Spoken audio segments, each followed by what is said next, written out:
तो सर हाँ। इंट्रोड्यूस कीजिए अपने आप को। तो नमस्कार, मेरा नाम है ऋषि मिश्रा और हम रहते हैं दिल्ली के एक छोटे से गांव में। और बचपन से ही हम अपनी कक्षा में प्रथम आते रहे हैं।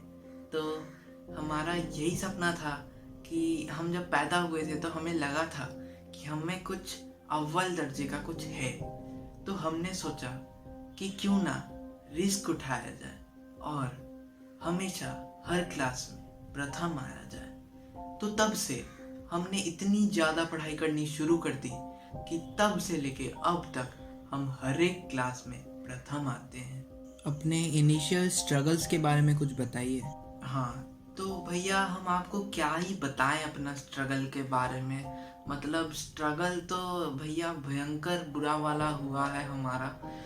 मतलब अच्छा, लेकिन हाँ, स्ट्रगल का मतलब क्या था भैया? 1 मिनट रुक जाइए, मैं थोड़ा अपना डिक्शनरी निकाल लेता हूँ। 1 मिनट। स्ट्रगल का मीनिंग,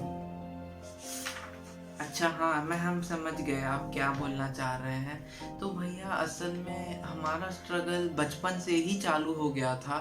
मतलब हम जब कक्षा 1 में थे तभी हमारे बापूजी ने हमें कहा था कि बेटा तुम्हें तो पढ़ाई करनी ज़रूरी है। और तब से हम समझ गए कि पढ़ाई का बहुत ही ज़्यादा महत्व है और इसलिए हम तब से पढ़ाई करने लग गए। तो आप कितने घंटे पढ़ाई करते हैं? अच्छा, तो आपका प्रश्न बहुत ही ज़्यादा वैलिड है कि हम एक दिन में कितने घंटे पढ़ाई करते हैं। तो असल में हम ऐसे घंटा गिन के पढ़ाई नहीं करते हैं ना। मतलब हमको जब लगता है कि हाँ अभी पढ़ाई करनी चाहिए तब हम पढ़ाई कर लेते हैं। मतलब ऐसे हम जैसे अपनी ये डिक्शनरी को, मतलब हम हर शाम को बैठ जाते हैं 4 बजे के करीब, और 4 बजे से रात के 12-1 बजे तक हम डिक्शनरी पढ़ते हैं। क्योंकि हमारे एक अध्यापक ने हमें कहा था कि मतलब डिक्शनरी पढ़ने से अंग्रेजी बहुत अच्छी होती है। और जैसा कि आपको पता ही है कि हमारी अंग्रेजी अच्छी नहीं है, इसलिए हम अंग्रेजी में बोलने की बहुत ही ज़्यादा कोशिश करते हैं बट हो नहीं पाता है। इसलिए हम ई डिक्शनरी से बहुत कुछ सीख सकते हैं और अगर आपको भी ज़रूरत पड़े तो हम आपको भी सिखा देंगे। इसलिए हम लोगों की भलाई के लिए खुद पढ़ाई कर रहे हैं।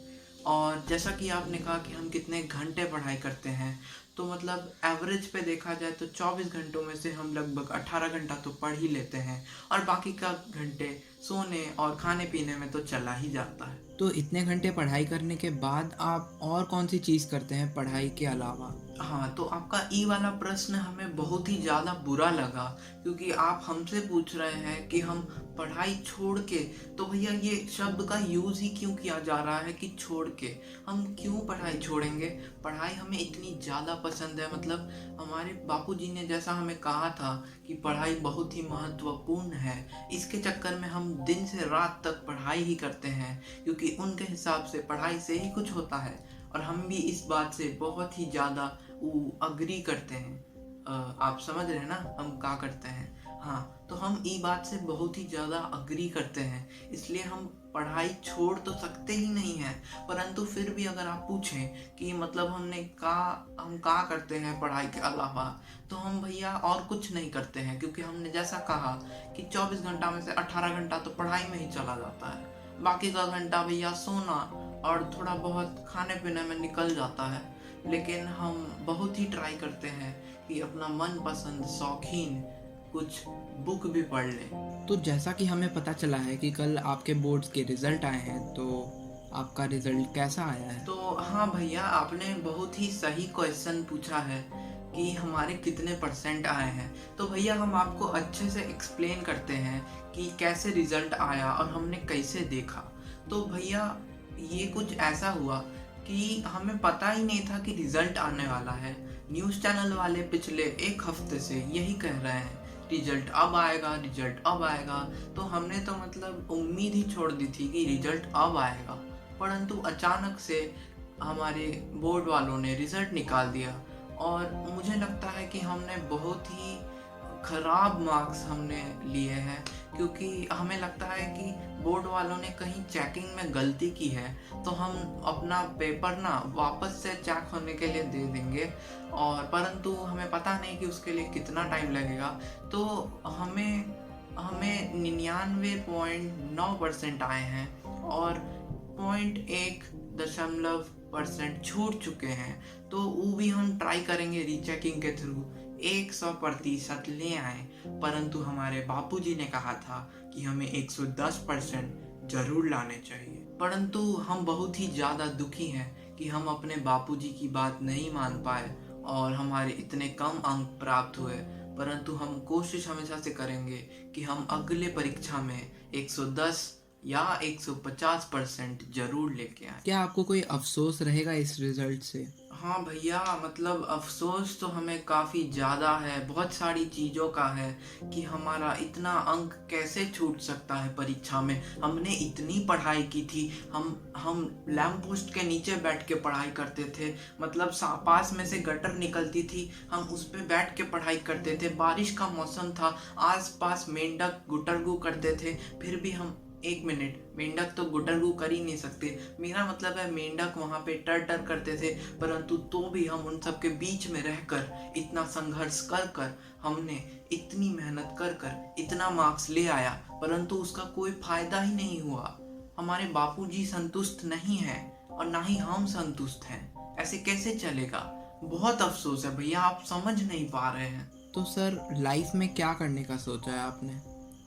हाँ तो भैया, जैसा कि आपने पूछा हमसे कि हमें लाइफ में क्या करना है, तो भैया सपने तो बहुत ही सारे थे, परंतु पूरे होंगे कि नहीं पता नहीं। इसलिए हमने 11th और 12th में PCMB ले लिया है। तो अगर इंजीनियरिंग नहीं हुई तो मेडिकल कर लेंगे, मेडिकल नहीं हुई तो इंजीनियरिंग कर लेंगे, दोनों ही नहीं हुई तो BSc कर लेंगे। मतलब हम बहुत ही ज़्यादा होशियार बच्चा हैं, तो मतलब डॉक्टर इंजीनियर नहीं भी बन पाए तो एक बहुत ही अच्छे टीचर या अध्यापक जरूर से बन जाएंगे। अच्छा, ये सब छोड़ के आपको कौन सी चीज़ पसंद है?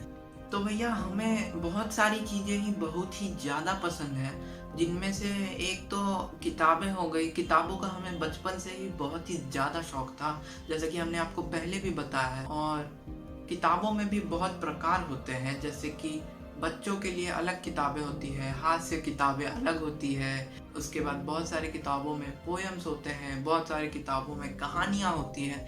तो हम मतलब अलग अलग किताबें पढ़ते हैं और मतलब अत्यंत आनंद आता है भाई साहब, क्या बताएं हम आपको, क्या बताएं। वो एक कौन सा मैसेज है जो आप हर एक बच्चे को देना चाहोगे? हम बच्चों को यही मैसेज देना चाहेंगे कि मतलब फोन वोन में अपना समय मत बर्बाद करो, पढ़ाई करो, पढ़ाई से ही तुम्हारा कुछ होने वाला है। ये फोनवा से ना तुम्हारा पढ़ाई बर्बाद हो जाएगा, तो तुम समझ के उस हिसाब से ना अपना तुम सेटिंग कर लेना और पढ़ाई करो बबुआ, पढ़ाई बहुत ही ज़्यादा ज़रूरी है। तुम फोनवा को साइड में रख दो और आज से ही पढ़ाई में लग जाओ, क्या पता तुम भी हमारे जैसा देव मानुष बन जाओ। कोई ठीक नहीं है भाई साहब। मरने से पहले आप क्या करना चाहोगे? तो भैया जैसा कि आपने पूछा कि हम मरने से पहले क्या करना चाहेंगे, तो भैया हम मरने से पहले या तो नीट और या तो JEE क्लियर करना चाहेंगे, क्योंकि यही दो मकसद है हमारी ज़िंदगी का, और ये दो मकसद अगर हमारा पूरा हो गया तो और ज़िंदगी में चाहिए ही का। आप ही बताइए भैया, कुछ है चाहिए का? नहीं चाहिए ना।